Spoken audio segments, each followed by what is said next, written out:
Next, conservation of linear momentum based on Newton's third law of motion.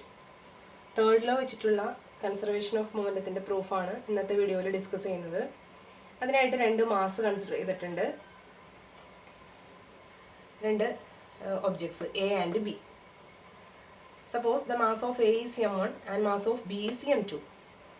ഈ രണ്ട് മാസും move ചെയ്യുന്ന മാസാണെന്ന് വിചാരിക്കുക. അപ്പോൾ രണ്ടിനും വെലോസിറ്റി ഉണ്ടാവുമല്ലോ.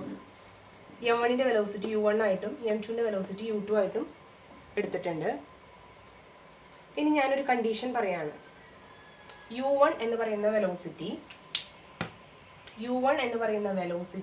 u2 എന്ന് പറയുന്ന വെലോസിറ്റിയേക്കാളും ഗ്രേറ്റർ ആണെന്നുണ്ടെങ്കിൽ ഈ രണ്ട് ഒബ്ജക്ട്സും മൂവ് ചെയ്യുന്നത് സ്ട്രെയിറ്റ് ലൈനിലാണെന്ന് അസ്യൂം ചെയ്യുക. അതിനുശേഷം u1 ഗ്രേറ്റർ ദാൻ u2 ആണെന്ന് വിചാരിക്കുക. അതായത് ഫസ്റ്റ് മാസിൻ്റെ വെലോസിറ്റി സെക്കൻഡ് മാസിൻ്റെ വെലോസിറ്റിയേക്കാളും ഗ്രേറ്റർ ആണെന്നുണ്ടെങ്കിൽ അവിടെ എന്ത് സംഭവിക്കും? കൊളീഷൻ സംഭവിക്കും. ഇവർ രണ്ടുപേരും സ്ട്രെയിറ്റ് ലൈനിലാണ് മൂവ് ചെയ്യുന്നത് എന്നുണ്ടെങ്കിൽ ഇയാളുടെ സ്പീഡ് കൂടുതലാണെങ്കിൽ ഇയാൾ ഓട്ടോമാറ്റിക്കലി എവിടെ ചെന്ന് കൊളൈഡ് ചെയ്യും? m2ൽ ചെന്ന് കൊളൈഡ് ചെയ്യും. കൊളൈഡ് ചെയ്ത് കഴിഞ്ഞാൽ ഇവരുടെ മാസിന് ചേഞ്ച് ഒന്നും ഉണ്ടാവില്ല, പക്ഷെ വെലോസിറ്റിക്ക് ചേഞ്ച് ഉണ്ടാവും. അപ്പോൾ മാസ് നമ്മൾ ഇത് കൊളീഷന് മുമ്പുള്ള സെക്ഷനാണ് ഈ വരച്ചിരിക്കുന്നത്. ഇത് കൊളീഷന് ശേഷമുള്ള സെക്ഷൻ. ആ കൊളീഷന് ശേഷം മാസിൽ ഡിഫറൻസ് ഒന്നും ഉണ്ടാവില്ല, അതുകൊണ്ട് m1 m2 എന്ന് തന്നെയാണ് മാർക്ക് ചെയ്തിരിക്കുന്നത്. ബട്ട് വെലോസിറ്റിയിൽ ചേഞ്ച് ഉണ്ടാവും. അതുകൊണ്ട് ഇവിടെ u1 u2 എന്ന് നമ്മൾ എഴുതിയിട്ടുണ്ടെങ്കിൽ അവിടെ വേറെ വെലോസിറ്റി, വേറെ ലെറ്ററുകൾ യൂസ് ചെയ്യണം. അപ്പോൾ ഫൈനൽ വെലോസിറ്റിക്കൊക്കെ നമ്മൾ v കൊടുക്കാറുള്ളത്, അതുകൊണ്ട് ഇവിടെ v1 v2 എന്നാണ് കൊടുത്തിരിക്കുന്നത്. ഇത് ബിഫോർ കൊളീഷനും ഇത് ആഫ്റ്റർ കൊളീഷനുമാണ് കാണിച്ചിരിക്കുന്നത്. അപ്പോൾ എന്തൊക്കെ കാര്യങ്ങളാണ് പറഞ്ഞത്? രണ്ട് ബോഡി, അവരുടെ മാസ് m1 m2 ആണ്, വെലോസിറ്റീസ് u1 ആൻഡ് u2 ആണ്, അവർ സ്ട്രൈറ്റ് ലൈനിലാണ് മൂവ് ചെയ്യുന്നത്. If the velocity of first body is greater than second one, then first body will collide with the second one. Collide ചെയ്യും. കൊളീഷന് ശേഷം മാസിൽ difference ഉണ്ടാവില്ല, but velocity change ചെയ്യും. അപ്പോൾ നമ്മൾ v1 v2 എന്ന് പറയുന്ന ലെറ്റർ കൊണ്ട് അവരെ ഡിനോട്ട് ചെയ്തു. ഇനി ഈ കൊളീഷന് മുമ്പുള്ള അവരുടെ രണ്ട് പേരുടെയും മൊമെൻറ്റം നമ്മൾ എടുത്തിട്ട് ആഡ് ചെയ്യാണ്. അതായത് ടോട്ടൽ മൊമെൻറ്റം ബിഫോർ കൊളീഷൻ കാണാൻ പോവാണ്. ഫസ്റ്റ് എന്താ കാണാൻ പോകുന്നത്? Total momentum before collision.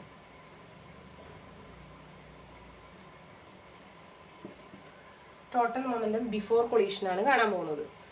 Total momentum എന്ന് പറഞ്ഞാൽ രണ്ട് ബോഡി ഉള്ളത് കൊണ്ട് ഓരോരുത്തരുടെ മൊമെൻറ്റം കണ്ടിട്ട് നമ്മൾ എന്ത് ചെയ്യണം? അതിൻ്റെ സം കാണണം. അപ്പോൾ ഫസ്റ്റ് ബോഡിയുടെ മൊമെൻറ്റം കാണാൻ എന്ത് ചെയ്യണം? മൊമെൻറ്റത്തിൻ്റെ ഇക്വേഷൻ എന്താ? Mass into velocity. അപ്പോൾ ഫസ്റ്റ് ബോഡിയുടെ മാസ് എന്താ? m1, വെലോസിറ്റി എന്താ? u1 പ്ലസ് ഇനി സെക്കൻഡ് ബോഡിയുടെ മാസ് എന്താ? m2, സെക്കൻഡ് ബോഡിയുടെ വെലോസിറ്റി എന്താ? u2. അപ്പോൾ കൊളീഷന് മുമ്പുള്ള അവരുടെ രണ്ടുപേരുടെ മൊമെൻറ്റത്തിൻ്റെ സം അല്ലെങ്കിൽ ടോട്ടൽ മൊമെൻ്റ് ആണ് എഴുതിയിരിക്കുന്നത്. അതുപോലെ നമുക്ക് ആഫ്റ്റർ കൊളീഷനും കാണണ്ടേ? ആഫ്റ്റർ കൊളീഷനും കാണാൻ പോവാണ്. ആഫ്റ്റർ കൊളീഷൻ വരുമ്പോൾ എന്ത് വരും? ആ ബോഡിയുടെ മാസ് ഇൻറ്റു അതിൻ്റെ വെലോസിറ്റി പ്ലസ് സെക്കൻഡ് ബോഡിയുടെ മാസ് ഇൻറ്റു സെക്കൻഡ് ബോഡിയുടെ വെലോസിറ്റി. അപ്പോൾ നമ്മൾ എന്താ കണ്ടെത്തിയത്? ടോട്ടൽ മൊമെൻറ്റം ബിഫോർ കൊളീഷൻ കണ്ടെത്തി, അതുപോലെ ടോട്ടൽ മൊമെൻറ്റം ആഫ്റ്റർ കൊളീഷനും കണ്ടെത്തി. നമുക്ക് പ്രൂവ് ചെയ്യേണ്ടത് എന്താ? ഈ മൊമെൻറ്റത്തിൽ ചേഞ്ച് ഒന്നും ഉണ്ടാവില്ല എന്നാണ് പ്രൂവ് ചെയ്യേണ്ടത്. അതായത് ഈ രണ്ട് momentum total momentum before collision is equal to total momentum after collision എന്നാണ് നമുക്ക് പ്രൂവ് ചെയ്യേണ്ടത്. ഏത് ലോ യൂസ് ചെയ്തിട്ട്? ന്യൂട്ടൻ്റെ സെക്കൻഡ് ലോ യൂസ് ചെയ്തിട്ട്. ഓക്കെ, ഈ ഫസ്റ്റ് ബോഡി സെക്കൻഡ് ബോഡിയിൽ ചെന്ന് കൊളൈഡ് ചെയ്യുമ്പോൾ ഓഫ് കോഴ്സ് ഈ സെക്കൻഡ് ബോഡിക്ക് ഒരു ഫോഴ്സ് അനുഭവപ്പെടും. അതിനെയാണ് നമ്മൾ ആക്ഷൻ എന്ന് പറയുന്നത്. ഇയാൾ ചെന്ന് ഈ സെക്കൻഡ് ബോഡിയിൽ കൊളൈഡ് ചെയ്യുമ്പോൾ സെക്കൻഡ് ബോഡിക്ക് ഉണ്ടാകുന്ന ഫോഴ്സാണ് ആക്ഷൻ. അപ്പോൾ സെക്കൻഡ് ബോഡി തിരിച്ചൊരു ഫോഴ്സ് ഫസ്റ്റ് ബോഡിയിൽ അപ്ലൈ ചെയ്യും. അതിനെയാണ് റിയാക്ഷൻ എന്ന് പറയുന്നത്. According to Newton's third law, this action and reaction are equal and opposite. ന്യൂട്ടൻ്റെ തേർഡ് ലോ അനുസരിച്ചിട്ട് ഈ ആക്ഷനും റിയാക്ഷനും എങ്ങനെയായിരിക്കും? ഈക്വലും ഓപ്പോസിറ്റും ആയിരിക്കും. അപ്പോൾ നമുക്കതിനെ എങ്ങനെ എഴുതാം?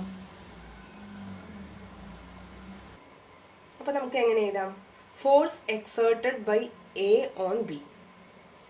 എ എന്ന് പറയുന്ന ബോഡി ബിയിൽ എക്സേർട്ട് ചെയ്യുന്ന ഫോഴ്സ് ആദ്യം കാണാം. FAB means the force exerted by A on B. A എന്ന് പറഞ്ഞ ബോഡി ബിയിൽ എക്സേർട്ട് ചെയ്യുന്ന ഫോഴ്സ്, അതായത് ബിക്ക് അനുഭവപ്പെടുന്ന ഫോഴ്സാണ് നമ്മൾ ആദ്യം എഴുതുന്നത്. ബിക്ക് അനുഭവപ്പെടുന്ന ഫോഴ്സ് എങ്ങനെ എഴുതും? നമുക്കറിയാം ഫോഴ്സിന്റെ ഇക്വേഷൻ എന്താ?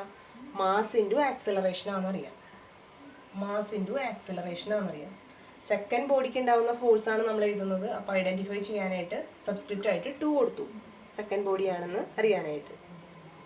ഇനി നമുക്ക് ആക്സിലറേഷൻ്റെ ഇക്വേഷൻ അറിയാലോ. Acceleration is change in velocity. Change in velocity, അതായത് സെക്കൻഡ് ബോഡിക്ക് ഉണ്ടായ വെലോസിറ്റി ചേഞ്ച് ആണ് നമ്മൾ കാണുന്നത്. സെക്കൻഡ് ബോഡിക്ക് ഉണ്ടായ വെലോസിറ്റി ചേഞ്ച് എന്താ? അതിൻ്റെ കൊളീഷൻ കഴിഞ്ഞതിനുള്ള വെലോസിറ്റി, കഴിഞ്ഞതിന് ശേഷമുള്ള വെലോസിറ്റി എന്താ? v2. കൊളീഷന് മുമ്പുള്ള വെലോസിറ്റി എത്രയായിരുന്നു? u2. ഇതാണ് അതിൻ്റെ change in velocity divided by time. അപ്പോൾ സെക്കൻഡ് ബോഡിക്ക് ഉണ്ടാവുന്ന ഫോഴ്സ് എഴുതി. ഇനി ഇങ്ങനെ ചെന്ന് കൊളൈഡ് ചെയ്ത് കഴിഞ്ഞാൽ സെക്കൻഡ് ബോഡി ഫസ്റ്റ് ബോഡിയിലും ഒരു ഫോഴ്സ് അപ്ലൈ ചെയ്യുമല്ലോ. അതിനെ നമ്മൾ എങ്ങനെ എഴുതും? FBA എന്ന് എഴുതാം. FBA എന്ന് എഴുതുമ്പോൾ എന്താണ് അതിൻ്റെ മീനിങ്? ഫസ്റ്റ് ബോഡിക്ക് ഉണ്ടായ ഫോഴ്സ്, സെക്കൻഡ് ബോഡി കൊണ്ട് ഫസ്റ്റ് ബോഡിക്ക് ഉണ്ടായ ഫോഴ്സ്. അപ്പോൾ നമ്മൾ എങ്ങനെ എഴുതും? M1A1. അല്ലെങ്കിൽ അതിനെ മാറ്റി വെലോസിറ്റിയുടെ ടേംസിൽ എഴുതുമ്പോൾ എന്ത് ചെയ്യും? v1 - u1 /t. അപ്പോൾ രണ്ടു പേർക്കും അനുഭവപ്പെടുന്ന ഫോഴ്സ്, എക്സ്പീരിയൻസ് ചെയ്യുന്ന ഫോഴ്സ് നമ്മൾ എഴുതിയിട്ടുണ്ട്. ന്യൂട്ടൻ്റെ തേർഡ് ലോ വെച്ചിട്ട് ഈ രണ്ട് ഫോഴ്സും ഈക്വലും ഓപ്പോസിറ്റും ആണെന്ന് നമ്മൾ പറഞ്ഞിട്ടുണ്ട്. അതായത് FAB എന്ന് പറയുന്നതും FBA എന്ന് പറയുന്നതും ഈക്വൽ ആണ്, അതുപോലെ ഓപ്പോസിറ്റ് ആണ്. ഓപ്പോസിറ്റ് ആണെന്ന് കാണിക്കാനായിട്ട് മൈനസ് സിമ്പിൾ ഇട്ടു. അപ്പോൾ നമുക്ക് ഈ സൈഡ് അങ്ങനെ ഇക്വേറ്റ് ചെയ്തിട്ട് എഴുതി കൂടെ? അപ്പോൾ എങ്ങനെ എഴുതാം? N2 into v2 - u2 /t equal to m1 v1 - u1 /t. ഇവിടെ ഒരു മൈനസ് സിമ്പലും കൂടി ഇടണം, കാരണം എന്താ? ഈക്വലും ഓപ്പോസിറ്റും ആണെന്നാണ് ന്യൂട്ടൻ്റെ തേർഡ് ലോ അനുസരിച്ചിട്ട് നമുക്ക് പറയാൻ പറ്റുക. അപ്പോൾ നമ്മൾ അതുപോലെ എഴുതി വെച്ചു. ഇനി ഒരുപോലെയുള്ള ക്വാണ്ടിറ്റീസ് ഒക്കെ ഞാൻ കട്ട് ചെയ്തു, ബ്രാക്കറ്റ് അതുപോലെ ഓപ്പൺ ചെയ്തു. m2 v2 minus m2 u2 equal to, ഈ ബ്രാക്കറ്റ് ഓപ്പൺ ചെയ്യാൻ മൈനസ് ഉണ്ട്, m1 v1 minus of minus plus ആവും m1 u1. അത്രയും കിട്ടിയല്ലോ. ഇനി ഞാൻ വിയുടെ ടേംസ് ഒക്കെ ഒരു സൈഡിലും യുടെ ടേംസ് ഒക്കെ ഒരു സൈഡിലും കൊണ്ടുവരികയാണ്. അപ്പോൾ എന്ത് വരും? ഈ മൈനസ് m2 u2നെ അങ്ങോട്ട് കൊണ്ടുപോകും, മൈനസ് m1 v1നെ ഇങ്ങോട്ട് കൊണ്ടുവരും. അപ്പോൾ എന്ത് വരും? m2 v2ൻ്റെ അടുത്തേക്ക് ഇവിടെയുള്ള വിയുടെ ടേം കൊണ്ടുവരും. അപ്പോൾ ഈ മൈനസ് m1 v1 ലെഫ്റ്റ് സൈഡിലേക്ക് വരുമ്പോൾ plus m1 v1 equal to m1 u1ൻ്റെ സ്ഥലത്തേക്ക് ഞാൻ ഈ ടേമിനെ കൊണ്ടുപോയി, മൈനസ് m2 u2 അങ്ങോട്ട് പോകുമ്പോൾ പ്ലസ് m2 u2 ആയി. ഒന്നും ചെയ്തിട്ടില്ല. u വരുന്ന ടേംസ് ഒക്കെ ഒരു സൈഡിലേക്കും v വരുന്ന ടേംസ് ഒക്കെ ഒരു സൈഡിലേക്കും കൊണ്ടുപോകും. ഇനി വേണമെന്നുണ്ടെങ്കിൽ നമുക്ക് ഈ സെക്ഷൻ ആദ്യം എഴുതാട്ടാ.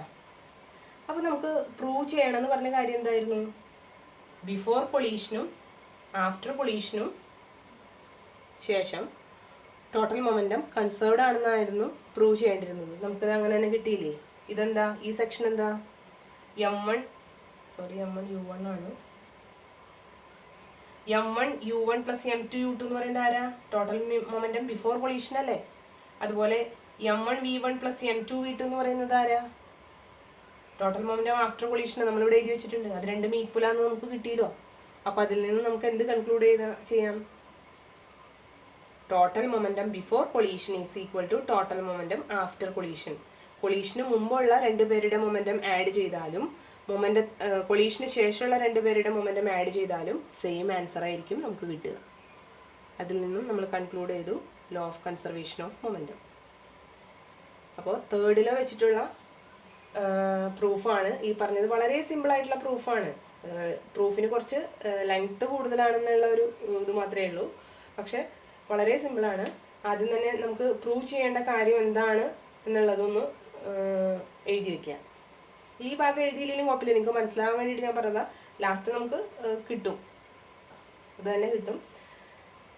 അപ്പോൾ രണ്ട് ഒബ്ജക്ട്സ് വരയ്ക്കുക, എ ബി എന്ന് കൊടുക്കുക, അതിൻ്റെ മാസ് M1 M2 ആയിട്ട് എടുക്കുക, വെലോസിറ്റി U1 ആൻഡ് U2 ആയിട്ട് എടുക്കുക. അത് സ്ട്രൈറ്റ് ലൈനിലാണെന്ന് പറയണം, എന്നാലേ കൊളൈഡ് ചെയ്യുള്ളൂ. സ്ട്രൈറ്റ് ലൈനിലായിരിക്കാൻ വേണം. അതുപോലെ ഫസ്റ്റ് ബോഡിയുടെ വെലോസിറ്റി സെക്കൻഡ് ബോഡിയുടെ വെലോസിറ്റിയേക്കാളും ഗ്രേറ്റർ ആകുകയും വേണം. അങ്ങനെയാവുമ്പോൾ കൊളൈഡ് ചെയ്യും. കൊളീഷന് ശേഷമുള്ള അവരുടെ വെലോസിറ്റിക്ക് ചേഞ്ച് ഉണ്ടാവും. അതുകൊണ്ട് നമ്മൾ V1 V2 എന്ന് പറയുന്ന ലെറ്റർ യൂസ് ചെയ്തു. പിന്നെ ന്യൂട്ടൻ്റെ തേർഡ് ലോ ആണ് നമ്മൾ യൂസ് ചെയ്യുന്നത്. അപ്പോൾ നമുക്കറിയാം അവിടെ ഒരു ആക്ഷനും റിയാക്ഷനും ഉണ്ടാവും. അപ്പോൾ ഫസ്റ്റ് ബോഡി കൊണ്ട് സെക്കൻഡ് ബോഡിക്ക് ഉണ്ടാകുന്ന ഫോഴ്സ് ആദ്യം എഴുതി, സെക്കൻഡ് ബോഡി കൊണ്ട് ഫസ്റ്റ് ബോഡിക്ക് ഉണ്ടാകുന്ന ഫോഴ്സ് സെക്കൻഡ് എഴുതി. ഇത് അങ്ങോട്ടും ഇങ്ങോട്ടും തിരിച്ചെഴുതിയാലും പ്രശ്നമൊന്നുമില്ല. ദെൻ ന്യൂട്ടൻ്റെ തേർഡ് ലോ അനുസരിച്ചിട്ട് ആ രണ്ട് ഫോഴ്സുകളും ഈക്വലും ഓപ്പോസിറ്റും ആയിരിക്കും. അതുകൊണ്ടാണ് ഈക്വൽ ടു സൈനും ഓപ്പോസിറ്റ് സൈനും ഇട്ട് എഴുതിയത്. കട്ട് ചെയ്യാവുന്ന ക്വാണ്ടിറ്റീസ് ഒക്കെ കട്ട് ചെയ്തു, ബ്രാക്കറ്റ് ഓപ്പൺ ചെയ്തു, ഒന്ന് അറേഞ്ച് ചെയ്തു. U വരുന്ന ടേംസ് ഒക്കെ ഒരു സൈഡിലും V വരുന്ന ടേംസ് ഒക്കെ ഒരു സൈഡിലും എഴുതി. ഫൈനലി നമുക്ക് കിട്ടിയത് എന്താ? M1 U1 plus M2 U2 equal to M1 V1 plus M2 V2. ഈ സെക്ഷൻ എന്ന് പറയുന്നത് എന്താണ്? Total momentum before collision. This is total momentum after collision. Total momentum before collision is equal to total momentum after collision. അതാണ് law of conservation of momentum based on Newton's third law. Okay students, thank you.